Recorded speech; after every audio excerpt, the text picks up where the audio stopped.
Welcome to Traits of a Great College Application Essay. We've got quite a bit to do today, so hope you have notes ready, paper ready to take notes, sorry. I'm Katherine O'Brien. I'm the founder of Celtic College Consultants, which I founded in 2004 after discussions with several ladies in my homeschool group who needed support, and I've been serving students across the country ever since. I went to Northwestern University undergrad and studied engineering, and then I have a master's degree in theology, currently in a doctoral program in theology as well. I'm an admissions scholarship and financial aid expert. I have created and I produce every year a college guide for Catholics, and I've also written the ultimate guide to top quality college planning. My books are available through Amazon. So let's talk about writing. One more about me, sorry. My students are well prepared. I work hard at getting to know them and preparing them to be focused, know their authentic voice, and be able to articulate who they are, what they want to do, what their interests are very effectively. Create a good list of schools which are the right fit for them, polish their applications, and get things done ahead of deadline. I had students accepted at schools all over the place. Ivy League to art schools to engineering schools to everything. I'm not sure if you have had an opportunity to get the handout. So there is a handout that I would suggest that you get and print out. So tinyurl.com/essay mentor handout. That will be something that will be used during this talk because I'm going to talk about the traits of essays and what the essay is about, but I'm also going to walk you through some initial exercises. So rule number 1, keep your audience in mind. Everything from a postcard to a letter home, letter to admissions, to your admissions application essays, to your academic papers for your English class, to a post-it note you're leaving on the fridge for mom. Keep your audience in mind. Who is your audience in this case? Your audience is a tired college graduate who's working in the admissions office. Typically, it's their first job and they haven't been there very long. There'll be a few people that are seasoned in the office, but most admissions people are pretty new and are only going to be there for a few years. They are going to read hundreds, if not thousands, of application essays. So you need to catch their attention. As I said, these people are tired, they're college educated, they've got a lot to do. That's your audience. So what are they looking for? You need to fit in. So they're looking for students with the academic caliber and interests that align with their school. Financial means helps. Most admissions department work hand in hand with the financial aid office. So that's a factor in almost all of our schools into admissions decisions. And then your personality and your learning style. You know, are we quirky in the same way as the college is quirky? Every school's got a personality. Every student has a personality. Every school has strengths and weaknesses, different approaches, different combinations of scholars and programs, and students have different needs and interests. Do all of these things align? They're looking for that through your application, which includes one or more essays. Essays are where you shine. I love this picture. It's bold, it's wild, it's not defined. Our essays are the place we can shine. If you are a great logician and logic is your thing and rhetoric and you excel in that way, excel in that way. If you're very creative, excel in that way. If you're a science person, excel in that way. What is your voice? Be yourself. This is where you could come off the page. This is where your application is different from the other group of kids who have the similar scores and grades and academic backgrounds as you do. Now you get to differentiate yourself. Now your personality comes out. Now they actually get to know who you are more than just the numbers. You need to be yourself. Don't overthink what they want to hear. It's different to keep in mind who your audience is and to then say what you think they want you to hear. If you want what you think they want to hear. Those are different. We all know that. You speak respectfully to your parents because they're your parents and they deserve your respect. Sometimes you say what they want to hear, which is not what you mean. This is not the place for this. In admissions, you need to be you. Use your voice, let your light shine. Be yourself. You don't want to get into a school that isn't the right school for you. You're going to end up transferring or being miserable or both. So if you let your light shine and you are who you are and you really don't fit, you might academically fit, but personality-wise, you're just not the right fit for this school. And they say, thanks, but no, really go somewhere else where you're going to be flourishing and you'll thrive. That's okay. It's not a rejection of you. It just means you don't fit. Be yourself. This is the place to really, really be yourself. This is not an English paper. This is not an academic writing. This is different. Some things you're going to write about. What are you going to bring to campus? Who do you show up as? How does the composition of the room, so to speak, change when you come in? What are you bringing with you? Are you the bubbly, energetic, go-getter, full of vim and verve, and you've got lots of initiatives and you can't wait to get started and you're going to be leading from the front?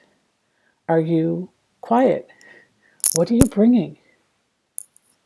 What are your hopes and dreams? Do you know what they are? Can you articulate them? Do they make sense? Is there a logical path that I can kind of see from where you're at now to that place? Like if I wanted to say, I want to be an astrophysicist. You look at my background like, that doesn't make any sense. You stopped studying calculus a long time ago. Your physics grade were not the greatest grades on your score. You don't want to be an astrophysicist. We don't see it. It's not going to organically grow from where you're at. So for me, that would be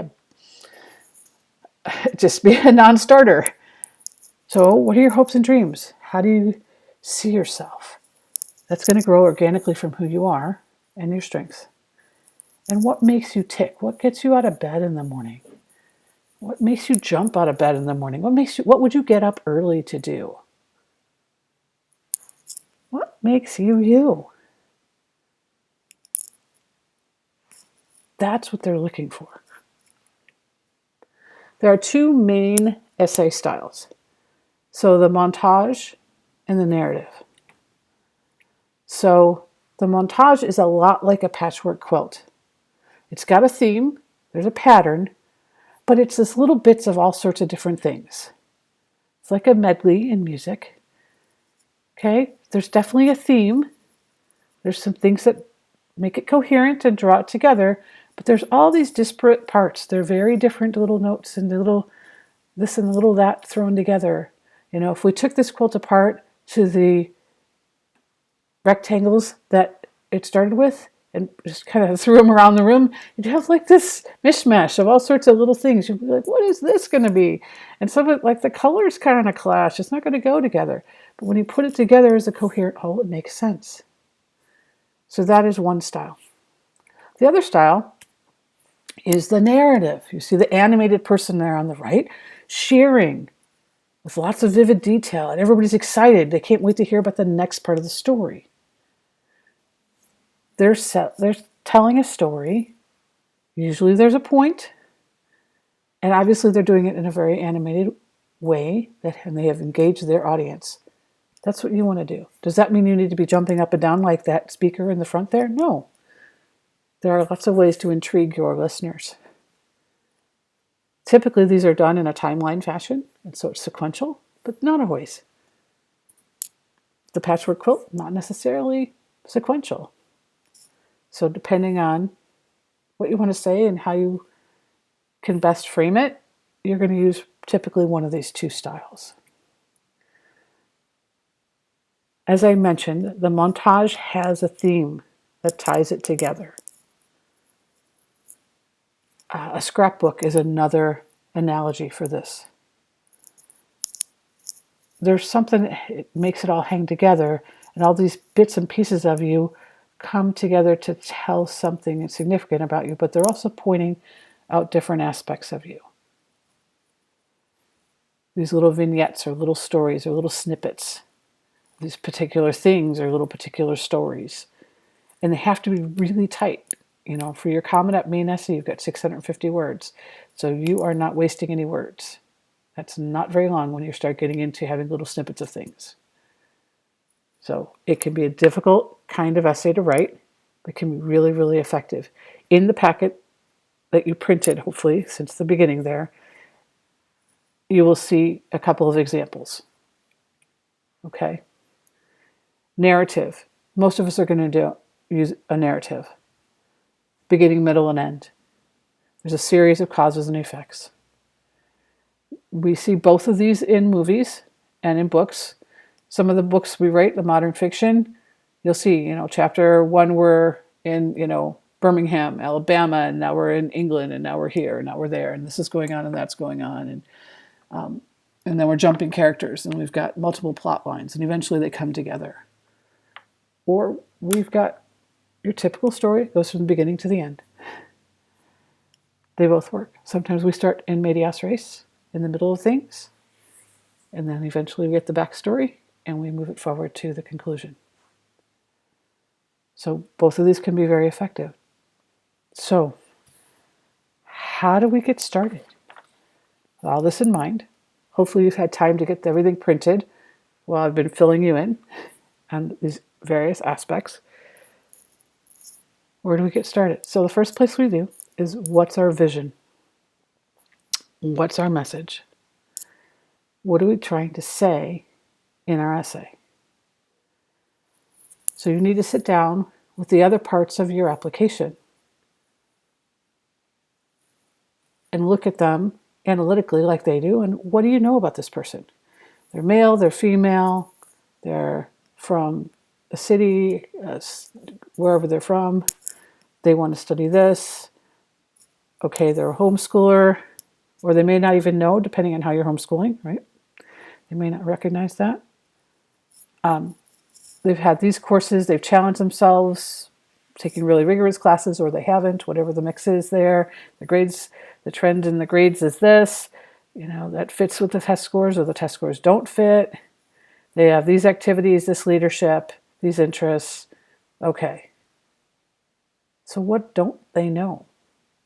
There's a lot that they don't know from that. But what don't they know that's really important to you to tell them that, hey, I'm an excellent candidate for your school. What is it that you need to tell them? That is what you create to be your vision and your goal of your essay. That is your message. So let's start writing. Hopefully you've grabbed some paper, or else you can use the printout.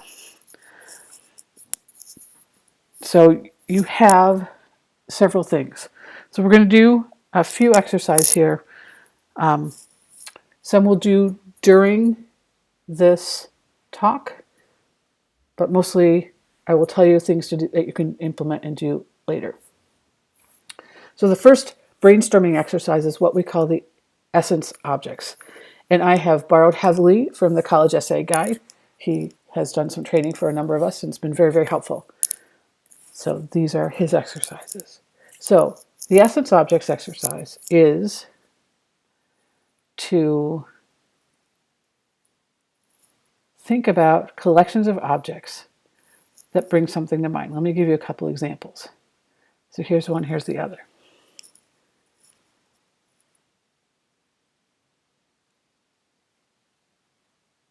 The pink, we've got those little drink umbrellas.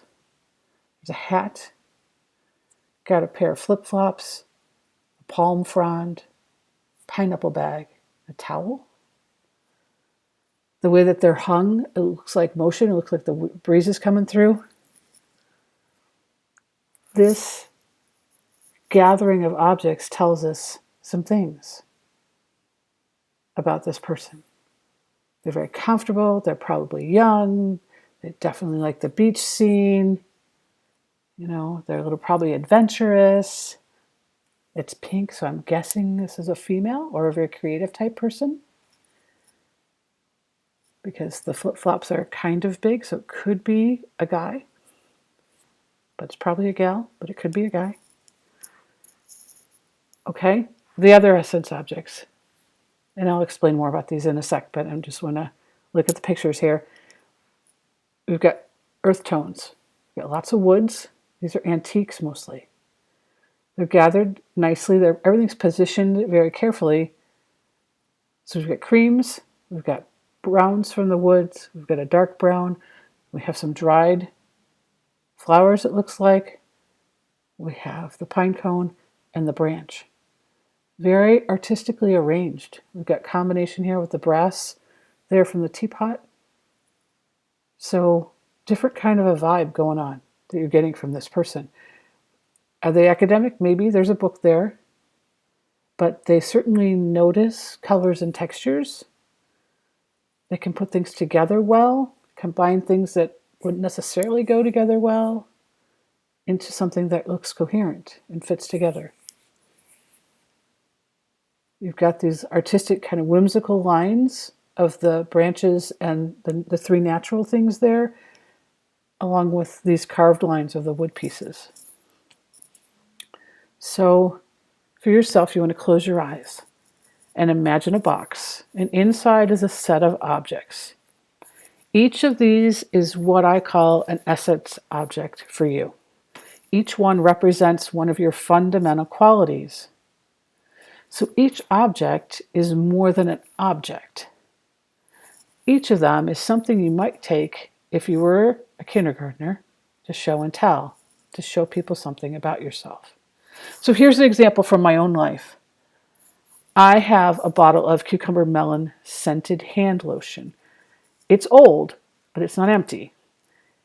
It was my mom's favorite scent, and while she was still living, she used to give it to me for my birthday and for Christmas as a gift.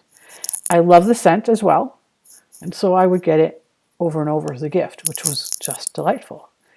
Bath & Body Works discontinued this scent a few years ago.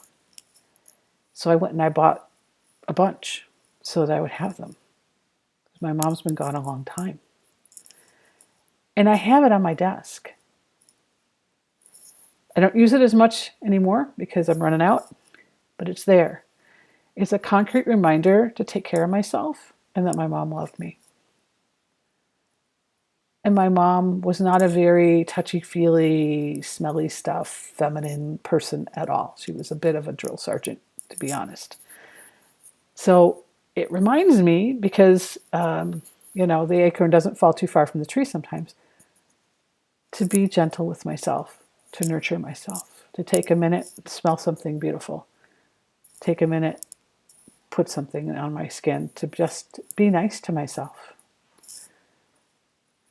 So that tells you my mom was an important person to me, that I'm grounded in a family, and that there's a balance between working hard and taking care of myself. All of that from that one thing. But then what else?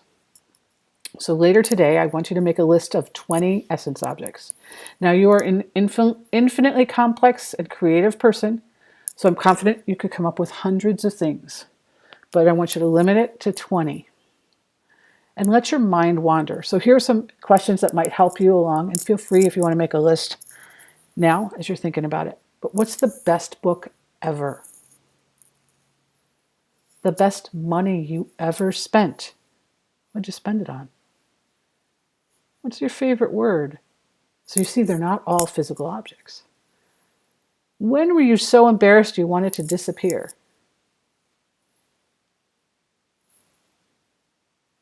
What or who makes you laugh? When was this last time you cried so hard that your breath caught, like it does when little kids cry? What mattered to you so much that it brought forth those deep sobs? What word do you love from another language? I've got a few. They make great passwords, by the way. What's your favorite photo or piece of art? Sunset. Because you see, essay writing is a little bit like painting or sculpting. So first you start with the right paints or canvas, the right clay. Then you build up the effects you want and mold it from the clay, right? So these objects that you write about are going to be some of your clay. So I'm working to start to help you to tell your deepest story. When you do, it's going to feel vulnerable, which is one of the reasons why we really struggle. Some of us, we don't want to write these in class. We don't want to necessarily have our parents read them. We're being really vulnerable in this essay. What makes you tick comes from your core. What do you want to do? Why are you going to college? What are your dreams? Sometimes it's easier to share those with a stranger who potentially could give you the green light to make a step in that direction towards that goal than it is you're ready to tell your teacher or your parents or the kid next door to you in a peer review or whatever, right? So there's a little bit of vulnerability. It takes some time and reflection to write good essays. When you know you've got your essay, it's not going to sound superficial. It's not going to be something that, oh, anybody could have written that. When you read it out loud, there'll be something about it that's like, oh yeah, that's you. Not, oh yeah, anybody who's gotten injured playing sports could have written that. Or, got their first traffic ticket or whatever. There's a lot of common things. Got your first poor grade or run-in with a teacher or lots of things. Okay. We want to get to your deepest story. So, given our limited time, let's move on to an exercise we can do together. So the purpose of this exercise is to take you deeper to explore how experiences and needs lead to various feelings and needs that you worked to meet in creative ways. So get out a blank piece of paper or flip over one of the printout sheets. Turn it sideways and draw 5 lines across it so that you're having columns of approximately equal width. At the top of the first column, you want to write challenges. Let me show you. / experiences. At the top of the next column, you want to write effects. That middle column, you're going to write feelings. The fourth one, you're going to write needs. And then that last column, you're going to write what I did. I'm sorry. If you have a space for another column, you can write values I gained. So we'll go through this quickly. You'll want to take more time with it later. You want to write a challenge or a few challenges you've experienced in your life in the first column. If you don't have these, because you really haven't had significant challenges in your life so far, maybe you could mention a few significant experiences. Your quinceañera, your confirmation, learning to drive, having a baby sister, whatever it could be. Significant trip. And you've got 2 or 3. You want to space them out so you've got room between them. And in the second column for one of them, we're just going to go across with 1. And examples of challenges could be moving frequently so you don't even have a real place to call home. Your parents' divorce, being super introverted, running into racism, being a victim or witness of a crime, some kind of violence or natural disaster. We certainly have that with floods and hurricanes and all kinds of storms and tornadoes lately. Fires. Could be a significant illness or injury, car crash, riots, some kind of disability, sibling or teammate rivalry, being rejected. I'm going to discourage for this if you've been sexually assaulted or something else that's really serious. For most of us, that's way too intense and way too raw to write about cogently for this essay. So it's not the best topic for this essay. So you need to be prudent about how deep. This may be a great exercise to go through with those experiences, but I wouldn't try to form them into your admissions essay. It's a little too much. It's too difficult. It's difficult to experience. It's difficult to recover from, and it's really difficult to write about, especially in 650 words. And it's not really the core message you want to get through. You know, if it's the resilience or ability to recover, I bet you got other examples. Okay, so column 2. A few of the things that happened to you as a result of one of your challenges. What were the repercussions? For this column, you want to focus on the negative effects. The positive ones are going to come later. So, I broke my leg, so I, had to stop competing for the semester. I was always late to class because I couldn't get there fast enough because of all the steps at my school and they didn't have an elevator or whatever, okay? So these are a couple of the negative effects related to resulting from the challenge or experience. In the next column, you want to jot down how you felt. Now, in that packet I sent you, there is a feelings and needs sheet with a list of feelings at the top because you won't want to say things like, I was angry or sad. You want to break it open and use something that's more clearly stating the aspect of sadness, the aspect of anger. Break open those feelings to be more descriptive, get more core with it. So related to, the cause of, the effect that I was always late to class. I was embarrassed, humiliated, self-conscious, things like that. And you want to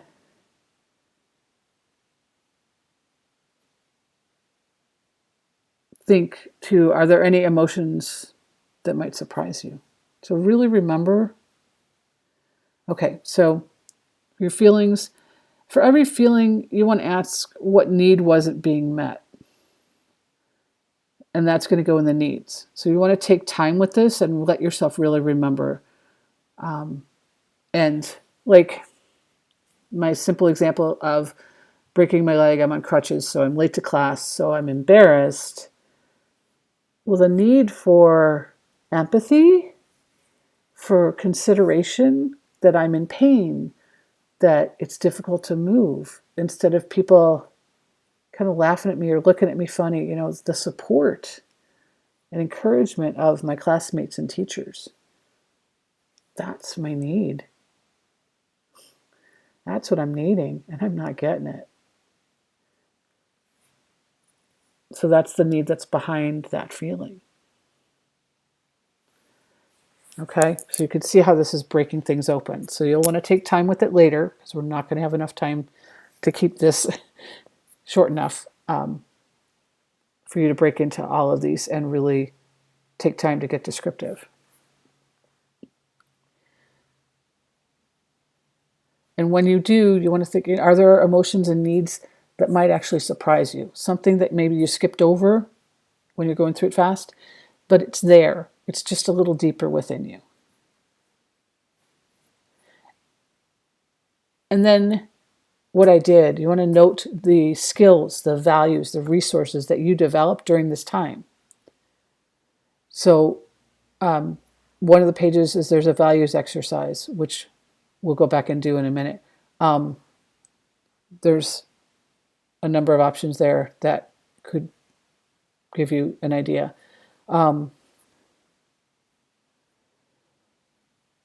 What did I do? In that example, I held my head up higher. Maybe I asked for help.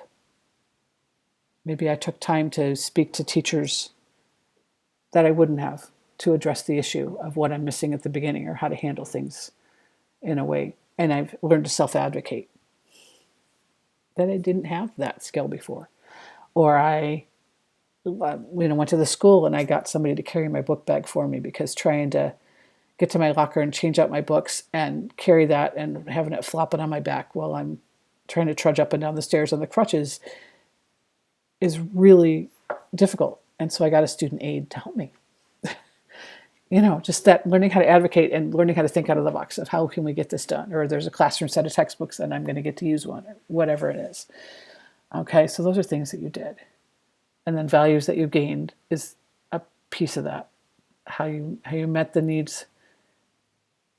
What values? I became assertive. I was able to advocate for myself. Those are values.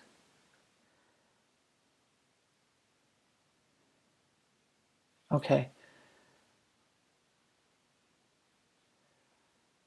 So you can use this when you get done later on today, another day.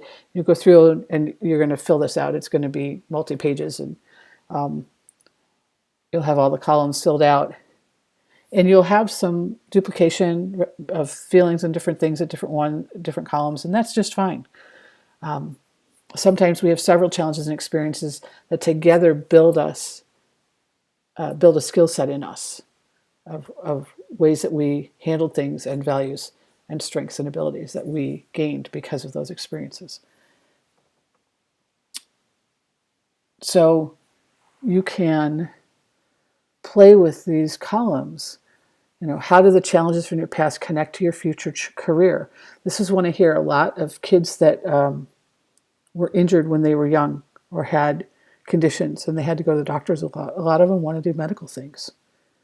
I know for myself, I had a hearing deficiency when I was young, and one of the classes I took early on in college, I couldn't wait to take it, was all about audiology and deeper into how the ears work and things that we could do, because I was so curious because of my own problem when I was little.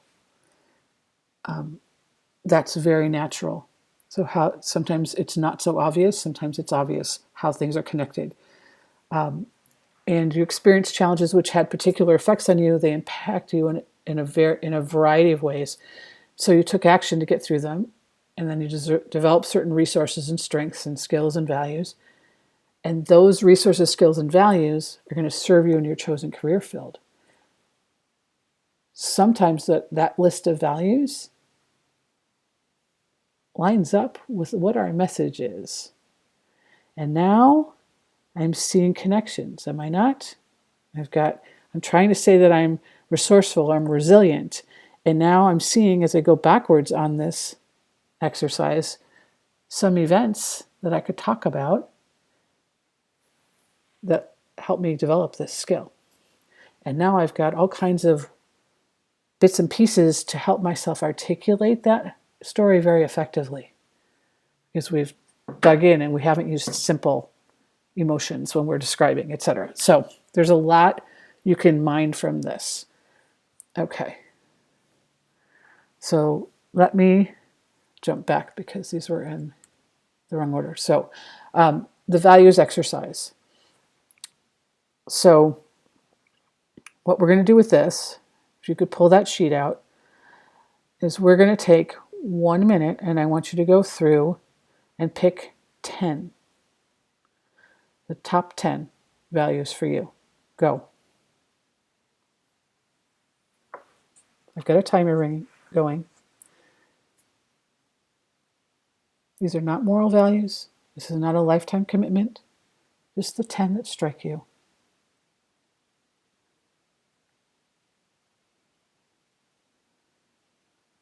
There's space at the bottom if you're not seeing things and you want to add to it. Go ahead and add them. 30 seconds.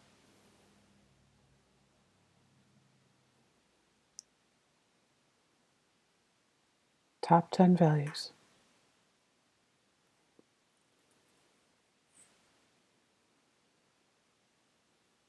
$15.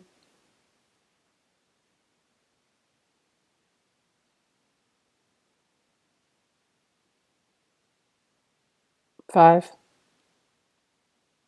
2.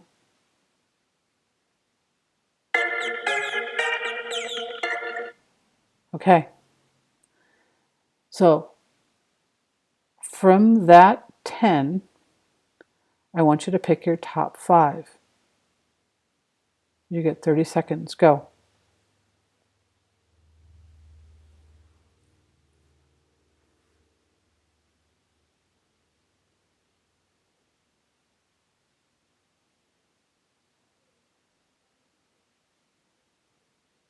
Ten seconds.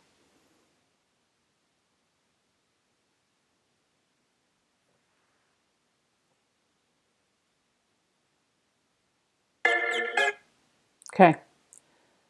Now that you have the top 5, I want you to pick the top 3.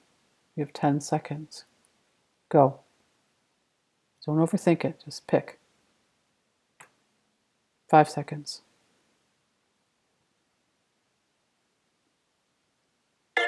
Okay. I'm hoping I'm not going to surprise you. Okay, you have 5 seconds to pick your top 1. Go.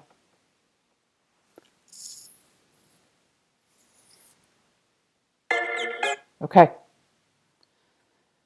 So now you have your top value, your top 3. And you have the values, or when you finish the feelings and needs exercise, you're going to have the values in that column as well.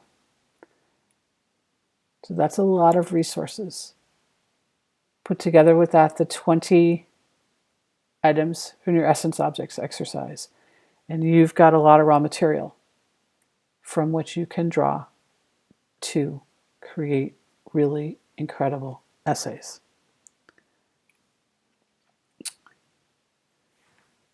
If you didn't know what you wanted to say to admissions and you didn't have your goal for your essay, you can use the values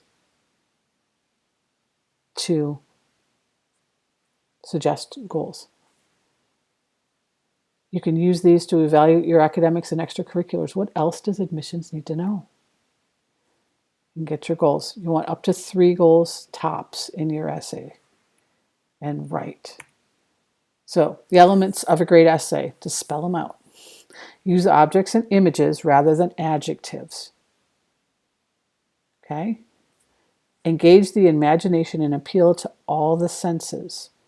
Put them there. They can smell the blood at the accident scene. They can smell the saltiness of the air at the beach.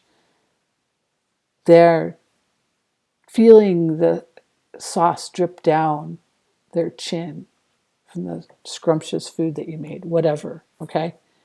And show them. Tell them if you need to, but show them. Demonstrate what you're trying to say. I'm not going to say, hi, I'm a brainiac who likes science. See, I took 14 science classes. I'm a brainiac who likes science. End of essay. No. You're going to show them by the wonder that you see and the glory of whatever it is that you're interested in, be it, butterflies or brain surgery or whatever, okay? And provide insight. That digging deep in that feelings and needs exercise. What are those insights into who you are? How you feel, what those needs were, how you met them. Sharing some of that provides a lot of insight into the kind of person that you are. What makes you tick. See, when I told you at the beginning, you're probably going, I don't know. So what's she talking about? How am I going to tell him that? No, I'm thinking you probably have some ideas of this is what I could say, okay, hopefully the ideas are starting. Or when you finish these exercises and you think through this again, they will happen. That's what this is about, like pulling that out of you. Because it's in there, but pulling it out so you can articulate it. Okay. So where do we go from here? I do one-on-one essay creation mentoring, okay? They're more than just the initial exercises. I'm walking you through the whole process. Something I saw this last year was the Common App schools added lots and lots of supplemental essays. So in previous years, my kids didn't write that many essays, except for the ones that were the top kids that were going for honors colleges and multiple scholarships and lots of things. They wrote a lot, but everybody else didn't. But this last year, everybody wrote a lot. So how many hours are you going to need? It really depends. It really depends. And that's hours together. I'm efficient, but it really depends. Some kids need a ton of help. Others don't. But the more we refine, the better we're going to get. And we need to spend time digging into the riches of your experiences and your hopes and dreams and all of that. Okay? There's more information about all of that, or if you want to sign up at tinyurl.com/essaymentor. As you may recall, in case you missed it at the beginning, the handout was at tinyurl.com/essaymentor handout. So if you need to get that, it's there. You can get it. I also help with complete application management, not just the essays. So strategies of, we're applying early here or there, which early program, which regular decision, how are we going to do all of that, which applications are we using. I set up the timeline, all the different pieces of the applications. I do step-by-step coaching. So I have blanket fees if we're only looking at 1 to 3 essays. There's one fee. If we have 4 or more essays, there's another fee. There's a lot more time involved when we're writing more essays. And your deadlines, and depending on what's going on, and you'll have rolling situations. So you'll have everything due on your deadline initially for admissions, and then you get in and they want to give you an opportunity for the honors college or for this program or that scholarship, and now we're writing more and we're writing more and we're writing more. So I've had kids writing all the way through April before. Most of my kids are done earlier than that, but it just depends on what we're doing. So information on these services is at tinyurl.com/collegeprepmentor. So lots of information available for you on the different services and how I can help you. If you'd like to discuss your options, we do a consultation, and that is around $100. And because I think I've had a price increase since this, but it's $125, and that can get applied to other services later for the college prep services, not so much the essay services. So that's the 2 sites for that. And then I wanted to share about Stephen real briefly. I don't have a picture of him, but he was a homeschooler in Texas. They invested $1,200 in essay coaching. He was accepted at all of his schools, including his Reach school, and he was offered a total of $392,664 in scholarships. At this point, he is, I want to call him a sophomore, but he's in his 2nd year. He had so much college credit that he is finishing. So that is one way to see kind of the results. There's definitely a role to play by the essays and by putting the applications together. Obviously, the students have to bring grades and academics together, but just to help you see a little bit of what can happen. Again, my contact information, and I look forward to meeting with you and answering your questions, helping you with your essays, really articulating the wonderful people that you are. I wish you well. Talk to you soon. Bye-bye.